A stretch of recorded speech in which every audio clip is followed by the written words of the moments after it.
Fala, fiel torcida. Aqui você fica por dentro de tudo sobre o Corinthians. Todas as últimas novidades do time do povo. Prepare-se, porque o Fiel News está no ar.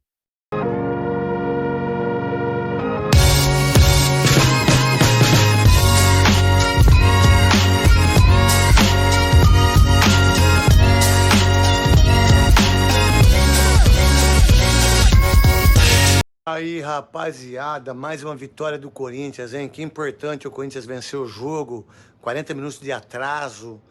A verdade, um campo difícil de jogar futebol. O Corinthians consegue ganhar o jogo de 1-0 com o Thales Magno, mais uma vez, fazendo o terceiro gol. A Rádio Craque Neto 17 arrebentando na audiência, né? O Corinthians consegue aí a quarta vitória.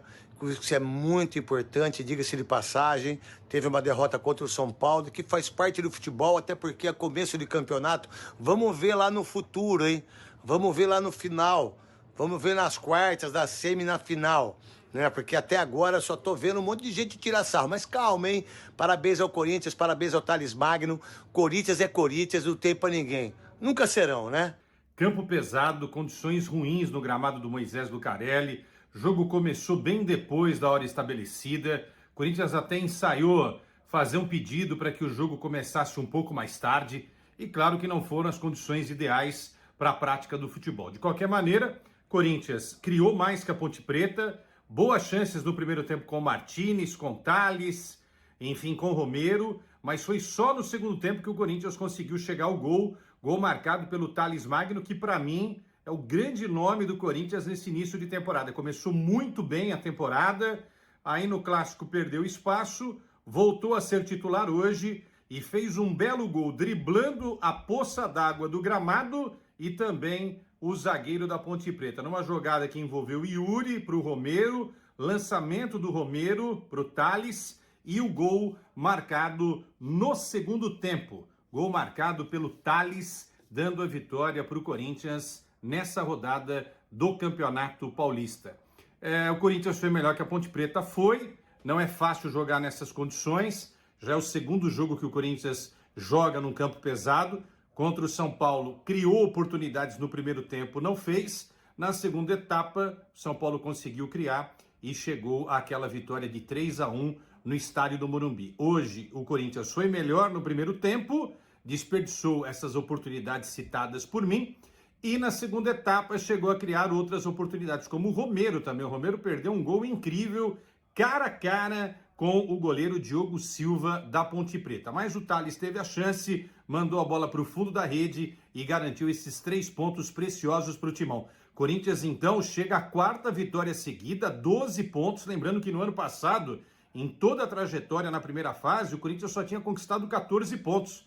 Agora, nesses 5 primeiros jogos do Campeonato Paulista 2025, o Timão já chega a 12, ou seja, o Corinthians vai estar se classificando para as oitavas de final do Campeonato Paulista, se recuperando da derrota para o São Paulo, tendo o Noroeste agora como adversário do próximo sábado e depois se preparando também para o jogo contra a equipe do Novo Horizontino na segunda-feira e na quinta-feira, finalmente, o grande clássico com o Palmeiras no Allianz Parque. Aí sim, com um time completo e ainda com uma expectativa de poder contar com o retorno de Garro. Será que Garro volta agora ou vai ser guardado apenas para a Libertadores da América, para a prévia da Libertadores da América? Enfim, Corinthians consegue a pontuação necessária para ter tranquilidade, para que o Ramon ajeite o time e para que a equipe seja mais potente quando os jogos mais difíceis chegarem pela frente. Estou, claro, falando aqui da partida contra o Palmeiras, que será na quinta-feira da próxima semana. Bom, deixa o seu like. Bora falar de mais uma vitória do Corinthians sobre a Ponte Preta, fora de casa, no Moisés Lucarelli, um jogo que demorou 30 minutos para acontecer. Esse período aqui em São Paulo não é fácil. Muitas chuvas, muitos gramados não suportam, o Majestoso também precisou de 1 hora para acontecer, e no caso do jogo do Corinthians, meia hora, 45 minutos a mais para que a partida fosse realizada. Muita chuva, um gramado que foi castigado e mesmo assim ele não se manteve, né? O jogo apresentou muitas dificuldades especialmente para quem precisa da bola no pé, precisa conduzir a bola no gramado. quase todos os jogadores, né, dependem disso, mas alguns muito mais, né, na construção do jogo. Por exemplo, o Igor Coronado ficou refém de uma bola mais longa. Então, em alguns momentos, enquanto esteve em campo, ele foi uma das primeiras trocas do Ramon, né, em que ele tira o Igor Coronado e coloca mais um volante. O Igor Coronado, inclusive, foi uma das primeiras trocas do Ramon Dias, né, ele tira para a entrada de mais um volante, o Charles. O jogo era dentro de um contexto completamente diferente, mas a gente precisa entender que ele já escala uma equipe diferente no seu tradicional escopo tático, que a gente entende como um losango, né, um volante, dois meio-campistas ali, né, volantes barra meias construtores e um meia articulador na ponta e dois atacantes. Ele começa o jogo com Romero, Thales e Yuri. Yuri mais de 9 fazendo pivô, o que dificultou bastante o trabalho dele. O Romero não conseguiu jogar e o Thales ainda foi um jogador super envolvido na partida, como tem sido nessa temporada de 2025. O Coronado coube a ele a armação das jogadas, só que realmente com muita dificuldade, né? E aí ele abusou dessa bola longa, tanto que um dos gols claros perdidos pelo Yuri é justamente um lançamento fantástico do Igor Coronado no ponto futuro para que o Yuri pudesse pegar essa bola atacando o espaço. Só que ele consegue vencer a posse em algum momento, depois a bola realmente segue, ele chega na cara do goleiro e desperdiça. Essa era uma dificuldade do jogo. Você não conseguia ter condução de bola, passes trocados, infiltrações, não dava. Era um jogo até, eu estava ouvindo o Betão na transmissão, né, da TNT, um jogo mais para o Pedro Raul. E ele não foi relacionado e o Héctor Hernandes, que tem uma característica semelhante, entra só lá no final da partida. Então ficava difícil para quem precisava atacar corredores ou buscar alguns espaços. E são jogadores assim, tanto o Romero, quanto o Yuri, quanto o Thales, são jogadores de movimentação. Difícil, né? Difícil com o gramado do jeito que estava. Então, assim, foi um jogo de sobrevivência, né? De você tentar alguma coisa, uma bola parada, uma bola espirrada, um chute a média distância.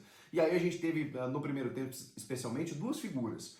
O José Martins, que toma um cartão bobo, porque se envolveu numa discussão com o Arthur lá, um jogador experiente, super experiente da Ponte. Mas, assim, um cartão que até você pensa assim, pô, o cara pareceu, né?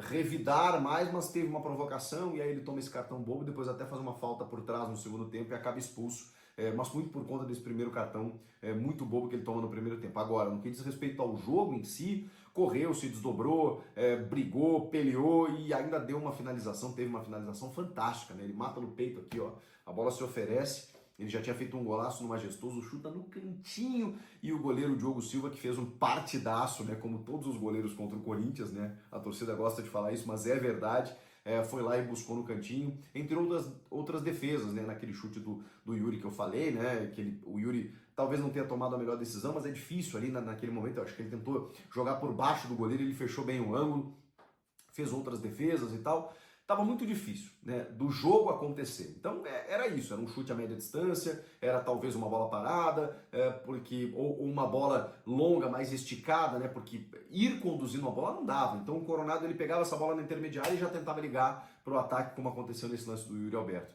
Vem no segundo tempo, o Romero perde um gol inacreditável, na frente do goleiro, de novo o Diogo Silva faz uma baita defesa, mas assim, muito mais demérito do Romero, né, que estava cara a cara com o goleiro, poderia escolher várias opções ali naquele momento, não acontece.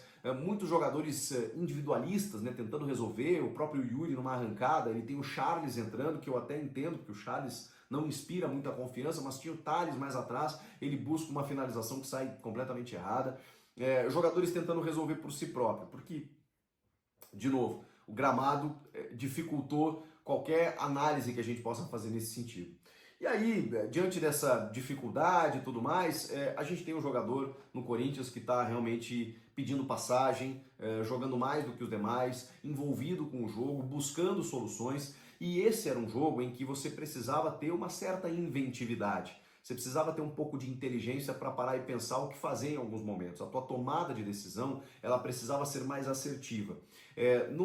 Num pivô muito inteligente do Yuri Alberto e um passe do Romero, que realmente foi uma decisão acertadíssima que ele dá, buscando o Thales Magno na entrada da área, o Thales faz aquilo que você espera de um jogador inteligente nesse momento. Ele sai da marcação, ele é muito leve, né, muito móvel, sai da marcação, ele já tem uma poça à sua frente. Quando ele sai da marcação, ele já rompe essa primeira poça, vem uma segunda poça muito maior, ele dá uma levantadinha na bola, escapa da segunda poça e aí, de perna direita, fuzila o goleiro no canto para vencer e marcar o gol da vitória. Foi assim, um gol de muito recurso, tá? E especialmente de uma solução criada diante da dificuldade, que faz toda a diferença para um jogador buscando afirmação, buscando o seu espaço. Ele não termina a temporada como titular. Quando ele chega ao Corinthians, ele já chega fazendo gols. Depois ele acaba perdendo espaço, porque a dupla Memphis e Yuri realmente arrebentou no ano passado. Esse ano ele começa melhor do que todos os outros. Ele tem contrato só até metade do ano por empréstimo. A opção de compra dele é muito alta, é papo de 70 milhões de reais. 13 milhões de dólares, se eu não me engano, junto ao clube lá dos Estados Unidos. Mas dá para prorrogar esse empréstimo, acho que o Corinthians precisa buscar essa alternativa, porque mesmo que ele não seja titular, mesmo que o Memphis e o Yuri retomem o seu nível, né, de jogo, como eles estavam no ano passado, eles serão titulares absolutos. O Tales vira uma peça fundamental, importante, que você precisa ter no elenco. Um elenco não se faz só com 11 jogadores, ainda mais com o nosso calendário, com as 5 trocas, você precisa de reforços, né? Reforços para compor elenco com esse nível, com essa qualidade. E olha, eu estava fazendo a live depois do jogo e alguns torcedores aí sugeriram, de repente, pô, o Memphis não está jogando de 10, não estou dizendo para ele pegar 10, tá gerando uma polêmica, estou falando para ele jogar de 10, como ele tem jogado muitas vezes, né? Atrás do centroavante, vindo de trás, armando o jogo. Daqui a pouco você consegue fazer o Memphis ocupar essa função e tendo Tales e Yuri no ataque. Seria uma forma de você acomodar o Tales dentro do time, mas teria que tirar o Coronado enquanto o Garro não estiver de volta. O Coronado ficaria para um segundo tempo. Enfim, é uma decisão que não é fácil. Mas o Memphis tem características semelhantes à do Coronado, né? Ele não tem talvez a construção no seu DNA, né? Ser o meia articulador, mas o Memphis distribui o jogo muito bem, conduz bem a bola, tem o drible, tem a bola parada, tem a finalização, tem cobrança de falta. Eu acho que daria para fazer pelo menos um teste nesse sentido. Mas aí a gente começa a entender algumas coisas. Eu falei do primeiro tempo que o Martínez foi uma figura importante, a outra, que não foi só no primeiro tempo, foi no jogo inteiro, foi a do zagueiro Félix Torres. Dá para dizer que o Félix Torres estreou com a camisa do Corinthians. Por quê? Porque acima de tudo ele fez a leitura do que o jogo pedia. O Félix Torres foi o cara que no campo de jogo mais entendeu o que o jogo necessitava. Ele não inventou, ele não tentou sair jogando, ele não tentou passes curtos, não. O Félix Torres foi fisicamente muito bem e como era um jogo mais de rebatidas, o Félix Torres foi brilhante. No jogo aéreo ele vencia praticamente todas as disputas e quando a bola se oferecia no chão, ele não arriscava. Teve uma jogada, por exemplo, que a Ponte pega um contra-ataque, o cara vai receber, ele dá um pique, ele chega na frente e qualquer zagueiro naquele momento, em qualquer circunstância, ao antecipar o jogador e a bola, recuaria a bola para o Hugo Souza, para o goleiro. Só que aí ele pensou, provavelmente, né? Caramba, se essa bola encontrar uma poça no meio do caminho, eu tô lascado, porque aí o atacante pode me vencer na corrida, pode chegar um outro, o goleiro pode se atrapalhar, pode dar tudo errado. O que ele faz? Ele antecipa, chega na frente e lateral. Ele antecipa e pau, bomba, bola longa. Ele não sai jogando. Ele entendeu que o jogo era de rebatidas. Ele precisava rebater. Ele não tinha que inventar. E ele foi gigantesco nesse quesito. O João Pedro Choca, da mesma maneira, não inventou. Saía jogando, que era a característica dele, mas um passe mais curto com mais segurança, quando o cara estava próximo dele, sem uma marcação, né, muito alta ali, porque senão daqui a pouco poderia dar problema.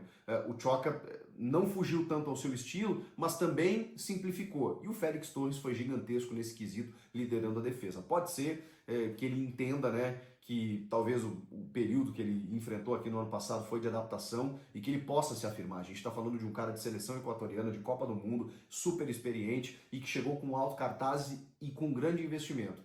Se esse cara jogar tudo que ele poderia desde sempre, ele pode ser o parceiro do André Ramalho. Algumas figuras difíceis assim no jogo, né, como o Hugo, lateral, Hugo Farias e o Léo Maná, com muita dificuldade. O Hugo, por exemplo, não fez a leitura do jogo. Saiu conduzindo a bola muitas vezes, quando ela parava na poça ele perdia a bola e armava contra-ataque para a Ponte. Aí é falta de inteligência também. É claro que o Diego Palacios vai ser titular, ou o Matheus Bidu. E o Palácio entrou, mas só no segundo tempo e faz parte de um cronograma físico aí, a gente entende esse processo. Mas o Hugo realmente, assim como o Léo Manac até agora, não conseguiu oferecer mais coisas. O próprio volante Charles, né, que é uma insistência do Ramon, eu entendo, ele está rodando o elenco, o que eu não entendo é a contratação, porque no ano passado ele já comprometeu algumas vezes. Então, apostar no Charles como uma figura que possa te dar alguma solução, eu acho difícil. E até em algum momento do jogo, ele tentou povoar o meio-campo exatamente para compor o setor ali num jogo completamente atípico, né? Então você não consegue se abraçar na tua ideia original, você precisa abrir um pouco o leque. Ele já faz isso começando com 3 atacantes e apenas 3 jogadores no meio campo. Depois ele reforça com mais volantes, mais jogadores de marcação, que aí, né, tem a ver com a entrada do Charles, do Rian, que é exatamente jogadores de contenção. Ele perdeu o Martínez para o próximo jogo suspenso, né?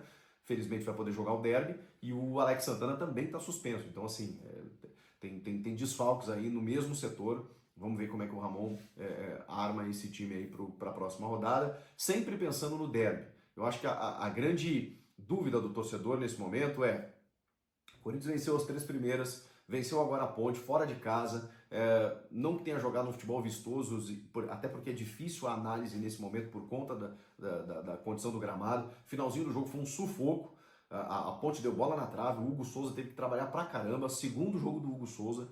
Acho que foi um erro colocado de cara no Majestoso, porque goleiro precisa de ritmo de jogo, então é importante mantê-lo no time como aconteceu hoje, então para ele dar um pouquinho mais de estofo e tal, e ele foi super bem nesse sentido, e tem um derby ali na frente. Por que eu estou batendo na tecla do derby? Porque é o grande confronto. Esse confronto ele dita muita coisa. O Palmeiras está vivendo uma instabilidade, mas não vai querer perder para o Corinthians. O Corinthians venceu o derby no ano passado na Neoquímica Arena, mas esse ano é diferente, virou o ano. Tem alguns jogadores que ainda não aconteceram. O Yuri Alberto está voltando a perder gols.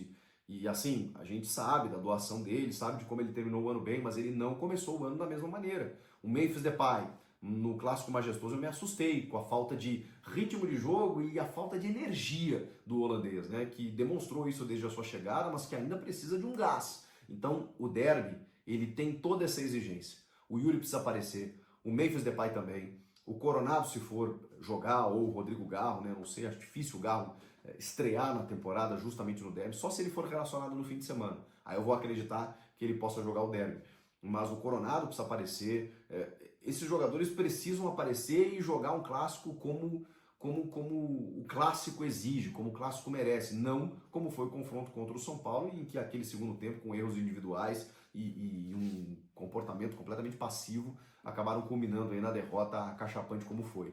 Então, a resposta precisa vir no derby, mas para ela vir, você tem uma construção. E hoje eu percebo assim um time com algumas definições, algumas carências significativas e outros jogadores que estão devendo. Estão devendo, pode ser por uma questão física, mas eles precisam aparecer em algum momento, e não tem momento melhor do que o clássico contra o Palmeiras. Então assim, o Ramon consegue ainda preservar alguns jogadores, consegue dar uma mesclada, consegue dar chances, né? Como o caso do Léo Maná, do Choca, uns aproveitam, outros não. O Martínez acho que está brigando por uma titularidade no lugar do Ranieri, que terminou bem a temporada, mas hoje o Martínez está jogando muito mais. O Alex Santana, o Rian, esses jogadores estão cavando também o espaço deles, e ali na frente o Thales Magno tem demonstrado muita força, qualidade técnica e vontade de se superar e de jogar nesse time. Então, problema para o Ramon resolver. O Corinthians venceu o jogo, era o que precisava, mas a gente sabe que a resposta para o que aconteceu no Majestoso vai ser no clássico contra o Palmeiras. Será que dá para ganhar? É isso aí, fiel. Aqui é Corinthians, onde o coração bate mais forte, na vitória ou na derrota. Então já deixa o like, se inscreve no canal e ativa o sininho para não perder nenhum conteúdo sobre o Timão. Vai, Corinthians! Tamo junto, fiel! Até a próxima!